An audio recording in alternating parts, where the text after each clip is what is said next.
All right, so in this video, we're going to discuss the FCC and lead generation and what that means for you and how to adapt so you don't shoot yourself in the foot moving into this new year. This is a topic that everyone should be discussing. Everybody should be top of mind with this information, because if you do not adapt, you will shoot yourself in the foot and you're going to be in big trouble if you move forward doing things the old school way.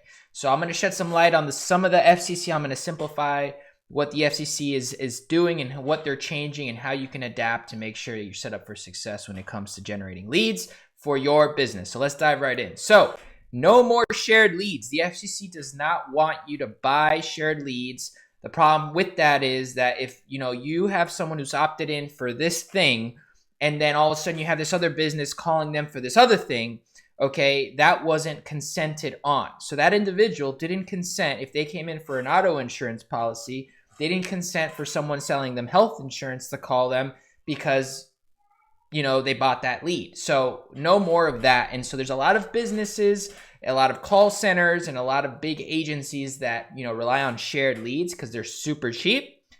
That is no more allowed. We are not allowed to, or we're not going to be allowed to go ahead and do that. And so moving forward, you need to be able to generate exclusivity and one-to-one consent.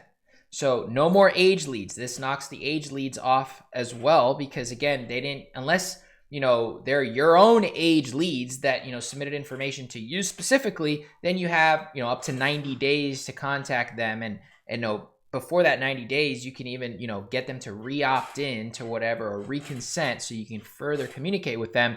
But unless that lead was generated by you and you can prove it, no more is it allowed for you to call somebody that didn't submit information specifically to you. Now, leads must have that one-to-one consent, meaning, from A to Z, from the ad, from the landing page, from the privacy policy, from the terms and condition, everything needs to state that lead is being submitted to X business. Now, there's some intricate details that can kind of be done as far as, generating a lead and then, getting them to consent to more than one person. That's a whole nother ballgame. I'm not even going to get into that. But for simplest terms possible, if all you did was generate a lead specifically for your business, and that's the lead that you're calling on or texting or using an AI to follow up with, whatever your style is, you're able to do that as long as you have that consent. So making sure you either invest into generating your own leads and understanding how to get that consent, or investing into an agency like ours who does one-to-one campaigns for you and sets all this up for you so that you have the compliance and that permission to contact to do the outbound and the follow-ups and things like that. Now, leads can only be contacted by one agent, right? So submitted to me, I am the only person allowed to contact that person. I'm not allowed to, if let's say this is a policy of an insurance policy of some sort, and let's say this individual specifically isn't a good fit for what I sell. I can't be like, okay, sir, I recommend you contact this other person because this other person has a better fit program for your needs. I am not allowed to do that, right? Unless that person or my prospect physically submits their information to that other person that I'm discussing about, right? So that then they have that proof of consent so that they can then contact that lead and then, go on with their business, okay? So you must sell what the individual opted in for. There's no cross-selling without a new opt-in, meaning if I submitted my information for auto insurance, okay, that is the only quote that I should be getting. I shouldn't be getting a quote for, life insurance, health insurance, whatever other thing, okay? We're not allowed to do cross-selling because what basically the FCC is stating is that individual did not consent to be sold more than one thing or more than the thing that they submitted their information for. And so there's a lot of businesses. If you've been in the industry for a while, you probably understand what a co-reg lead is, or a co-registered lead. These are companies that, let's say, generate an auto insurance lead, okay, but then they resell it in their network to other insurance agencies that, sell other things. And so co-registered means it's a co-registered lead, meaning, this is somebody who submitted initially for one thing, and now we're reselling it to you for you to try to sell it sell your service to them, right? And, because it's a lead that was originally opted in for an exclusive thing and then they're reselling it, that's why they're able to give it to you for cheaper, because it's not exclusive. It's not someone who specifically submitted consent to you. That campaign wasn't generated specifically for you, and that individual has no idea that you're going to be calling them. That's why it's super cheap. That is no longer going to be allowed. Okay, so yes, this is creating an opportunity for lead generation companies like us that do things ethically and the right way with the one-to-one campaigns. Okay, that's the way we've been doing it from day one. But this information is more for those that want to be or like being a bit cheaper when it comes to investing in their business and buying those share leads or age leads or whatever it is. That model is no longer going to be allowed. So paying to play is going to be the new way for you to scale your business, unless you know how to generate your own leads, to provide your own consent and things like that, which you have to understand the tech, the setup, the ads manager, CRMs, all that type of stuff.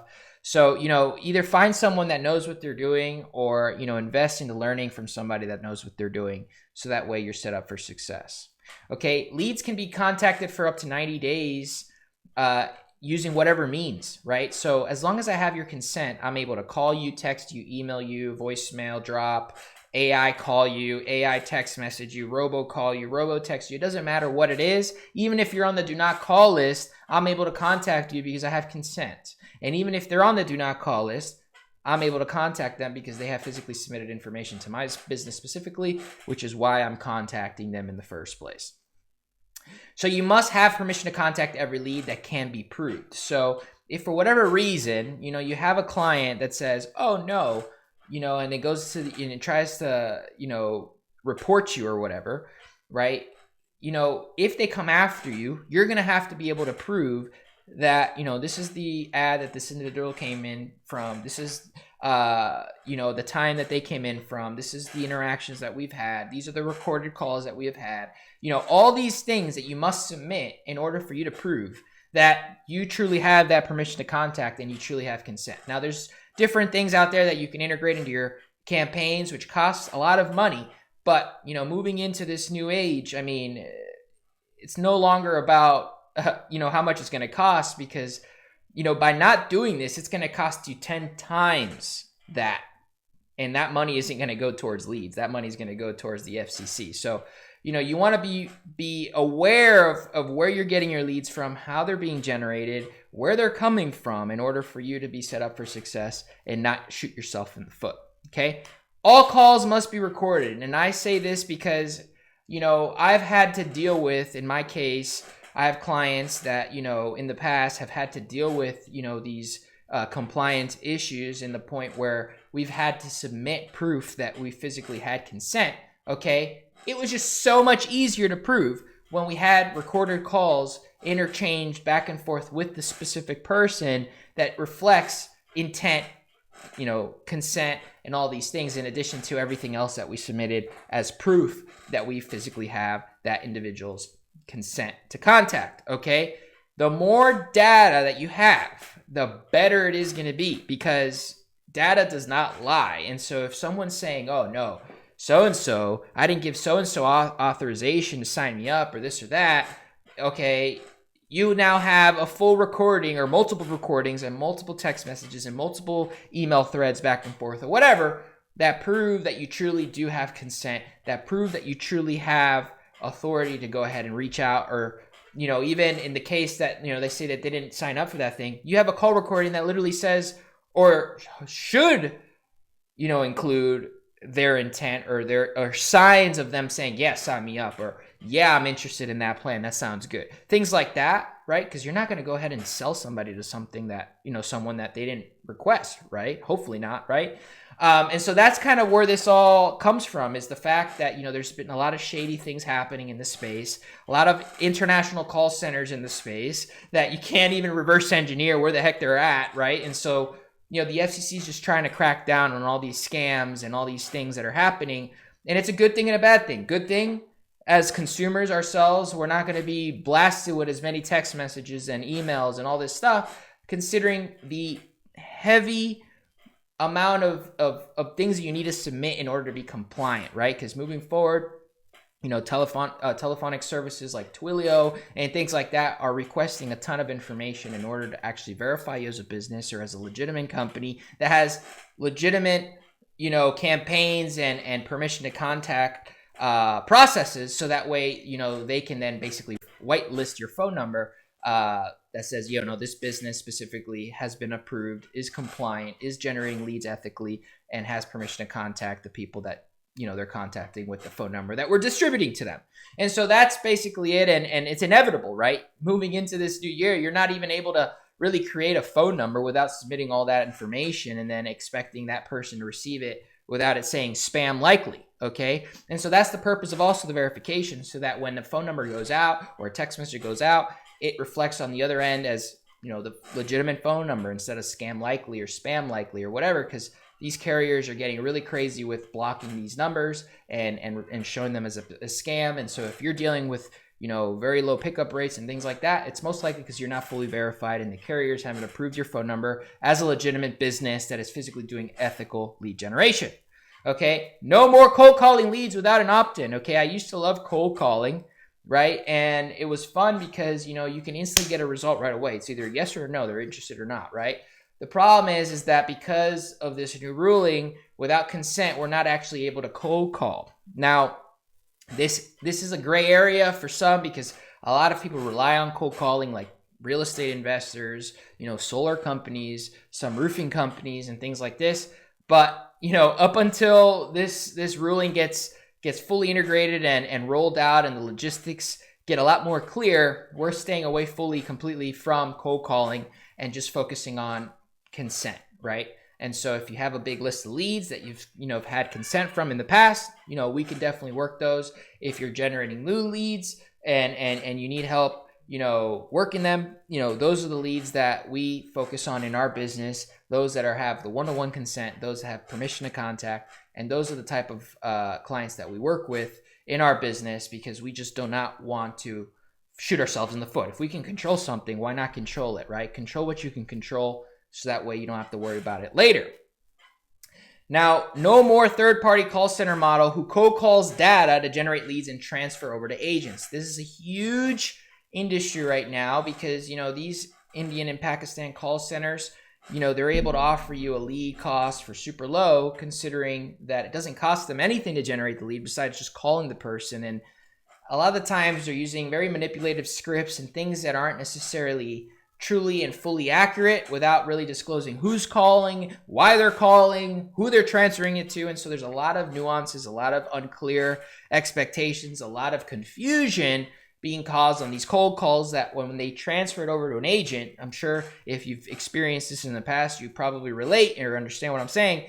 They have no idea who's calling, why you're calling, how you got their number, why you're even on the phone with them at that time. And so this presents a problem because it's like, oh, I'm just an agent. I just got your information from so-and-so, and they said that you were interested, and the reality is they weren't, right? And so because of that, that becomes a problem. And then the individual's like, okay, stop calling me, stop, I didn't request this, put me on the do not call list, et cetera, et cetera, et cetera. And then it's a big rabbit hole that, is hard to get out of because you can't prove that person moving forward actually consented to be called. Okay. And so call centers with this model will be, if you're buying transfers, do what I'm not a lawyer or anything, so it's up to you and your discretion to do whatever you want. I'm not here to tell you what to do. I'm just here to educate you on what we're doing and what we're studying and how we're pivoting and how we're educating our clients moving into this new era of regulations. So that way everyone is aware and you can make and justify the decisions that you make moving forward. Okay, so that's basically it. This is in a nutshell, a recap of basically what the FCC is stating. And I've broken this down in a way where it's easier to understand. The document or official documentation is about 35 pages long, but in a nutshell, this is basically what it all comes down to. So everything else as far as cold calling and this and that, we're not very focused on, again, because if if we could just focus on people that we have consent on, which are, again, are the highest quality version of a lead anyways, is someone that you have one-to-one consent with. That's what we focus on. Plus, it's easier to build trust that way on a one-to-one. It's easier to connect with them. It's easier to set expectations with them. It's easier to follow up with them. And it's fully congruent across the board if you do things right. And so, that's basically it. Hopefully this information helped provide you some clarity. Drop some of your questions down below if you have anything regarding this, or any information that you would like me to create a video on. If not, if you don't have any questions, go ahead and follow me on social. Subscribe to my channel if you haven't already, because I am going to be going heavy on providing you guys information on what we're doing inside of our business, how we're moving into this, and how we're going ahead and maximizing on lead generation moving into this new era. So that's about it for this video. I'll see you guys on the next one.